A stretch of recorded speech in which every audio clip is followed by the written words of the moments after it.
Welcome back, viewers. In this tutorial, we are going to draw a flow chart that will help us to evaluate the raise power. Okay, suppose we have some problem. We have to evaluate this 2 raise power 3. Without flow chart, what will I do? I will write it a solution as 2 multiply by 2 multiply by 2. How many times? I will write it 3 times and then multiply it because it has power of 3. That means 2 is to be multiplied 3 times. 1 time, 2 time and 3 time. This is how we evaluate this raise power manually. Now we have to evaluate the same thing according to our algorithm and flowchart. What will we do in our algorithm? Suppose we have 2 raise power 3.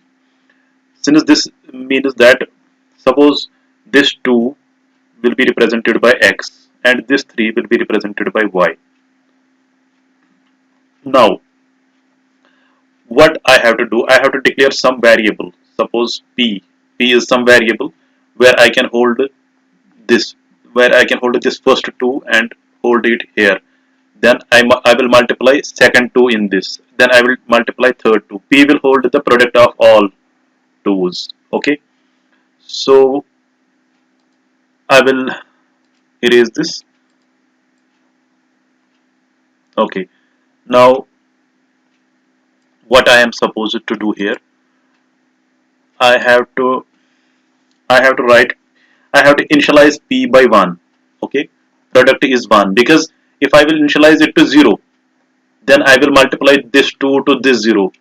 You know everything multiplied by 0, finally that will become 0. So I will not initialize p to 0, I will initialize p to 1 because I will multiply this first 2 to this 1 and it becomes 2. It becomes like this 1 multiplied by first 2. Then another 2 will come multiply by 2. This will become 2 into 2, 4 into 1 is equal to 4. That is also a 4. Then another 2 that will become 4 into 2, that will become 8 and we get our result.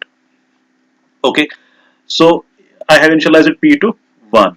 Now what will I do? I will get 1 this I will get this x and multiply to this p. I will multiply 1 by this x. What is x? X is 2. I will multiply it by 2. And at the time of multiplication of first 2 with this one, I will decrement this y by 1. I will make it 2 because I have taken 1 2 from it and I have multiplied it here. Okay, now I will take another 2 here. I will multiply it here. When I am taking second 2, I will again decrement this y by 1. It will become 1. I will check whether y has become 0 or not. No, it has not become 0. It is still 1. So again I will take 1 more times 2 here, multiply by 2 and I will decrement above y by 1. It will become 0 now. I will check whether y has become 0. If y has become 0, then I have to stop and I have to write the multiplication of this. This is equal to 8. I will write here start. What will I do? Suppose I have 2 raised power 3.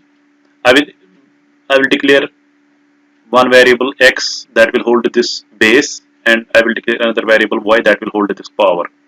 This is base and this is power. So for base I will declare x. I will say read base, read x. What is the base? So I will read it first and I am assigning it to x. Now I will read y also.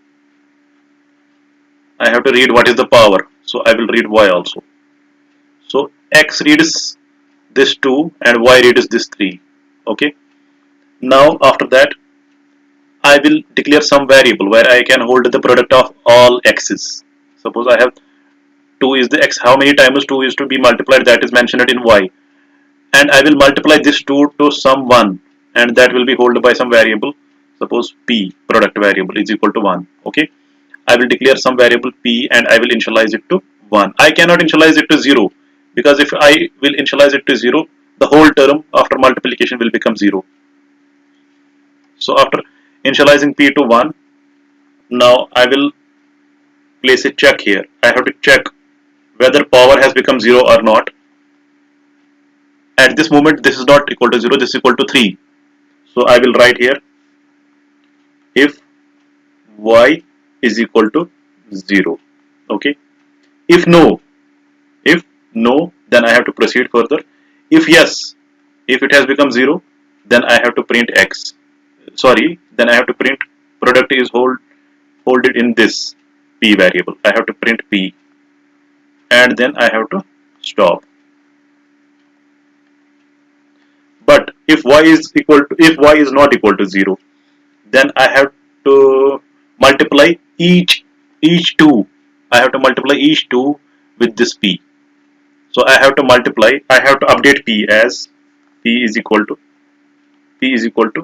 previous p is 1, okay, 1 into current value of x, okay, that is 2. P is equal to p into x. This time, what is p? Value of p is 1, okay, and value of x is, you can see here, value of x is 2, okay, value of x is 2.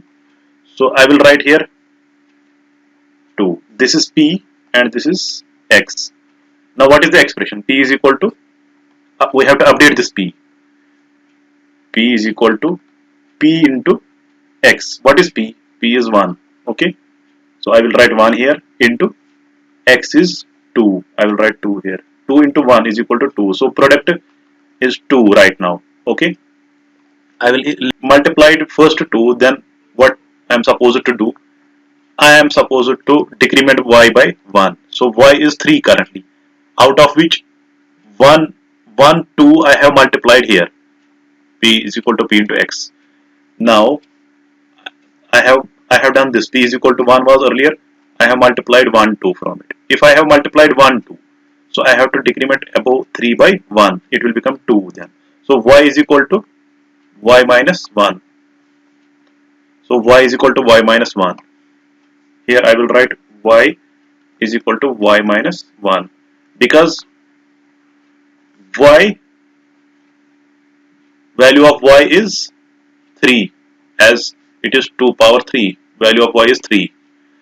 So I have multiplied this 2 ones to this. P is equal to p into x. I have multiplied this 2 here.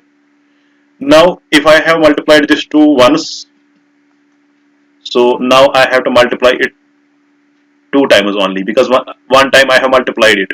Total I have to multiply it 3 times. So one time I have multiplied it. Here it will remain 2. How it remains 2? Y is equal to y minus 1. What is the value of y? Value of y is this 3. 3 minus 1. It will become 2. So value of y will become 2 here. So if y is equal to y minus 1, then I have to continue this process from here. From here, I have to again check if y has become 0. If y has not become 0, this time y has become 2. Earlier it was 3, now it has become 2. So I have to again check whether y has become 0. No, it has not become 0, it has become 2 right now. Okay, then I have to do p is equal to p is equal to p into x. What is the value of p? P's last value was 1, then it was 1 into 2. Now p's last value is, this is p's last value, p is equal to 2, because 1 multiplied by 2 is equal to 2. Now p is equal to p into x. Now this will be again p is equal to p into x. What is p? P last value of p is 2. So I will write 2 into, what is x? X is always 2, because it is base 2. X is this 2. Okay. Now here it will become 4. So the value of p will become 4. Now if it becomes 4, then I have multiplied and it becomes 4. Now value of y needs to be decremented by 1. Value of y is, currently this is 2. Earlier it was 3, now it is 2. Now I will write y is equal to y minus 1. It will become 2 minus 1, that will become 1. So y will become 1 here. Okay. Now again y will become 1. Now again it will move towards this part, and here it will check whether y is equal to 0. No, it is 1. So it will go to the this no section, and it will multiply p. Suppose I will write here on another page, it will multiply p is equal to p into x. What is the last value of p? Here it is 4. So we will write here 4 into, what is the value of x? Value of x is 2 always, because it is base. It is equal to 8. Now after that I have to move towards this step. This is y is equal to y minus 1. What is the last value of y? Last value of y is 1, as you can see here. So y is equal to y minus 1. Y is equal to last value of y is 1. 1 minus 1, which is equal to 0. Now again it will go here. It will check whether if y is equal to 0. This time yes, y is equal to 0. So it will go to yes part and it will write print p. Whatever it is holded by p, it will write it. P is 8 and 8 will be the result. If you check, 2 raised power 3 is equal to 8. Now I will draw a memory map for this so that you people can understand it better. I will try to draw a memory map for this. Suppose I have variable. Suppose my problem is like this, 5 raised power 3. Okay, this is my problem. Okay, I have to declare 3 variables, x, y and p. Okay, x, y and p. My x is this 5 and y is this 3. Okay, 5 and 3. P I have initialized it to 1. So I will write p is equal to 1 here. If y is equal to 0, is this y equal to 0? No, this is 3. So it will move towards no. It will move towards this part. And here it is p is equal to p into x. P is equal to p into x. What is p? P is this 1. So I will write 1 into, what is x? X is this 5. 1 into 5, which is equal to 5. So the new value of p is 5. That is p into x. Okay. Now y is equal to y minus 1. So this y will be decremented by 1 and it will become 2. So I have to move this towards this direction and I have to continuously loop this. So here I will again check whether y is equal to 0. No, y is 2. No, then p is equal to p into x. This is p. P is equal to p into x. P is equal to p in p. What is p? P into 5 into, what is x? X is 5. So it will become 5 into 5. That will become 25. So new value of p will be 25. Y is equal to y minus 1. Y will be decremented by 1 and it will become 1. And again I will go from this and I will move here. If y is equal to 0, this y is not equal to 0, it is 1. Then I will move towards no part and p is equal to p into x. P is 25. 25 into x. What is x? X is 5. So this will become 25 multiplied by 5. It will become 125. So this will get updated and it will become 125. And y will get decremented by 1. It will become 0. Now again it will move towards this and it will find if y is equal to 0. Yes, this time it is not no. This time it is 0. Okay. Now it will write the value of p. What is the value of p? 125. And that is our answer. So guys, it was all about evaluation of raised power with the help of flowchart.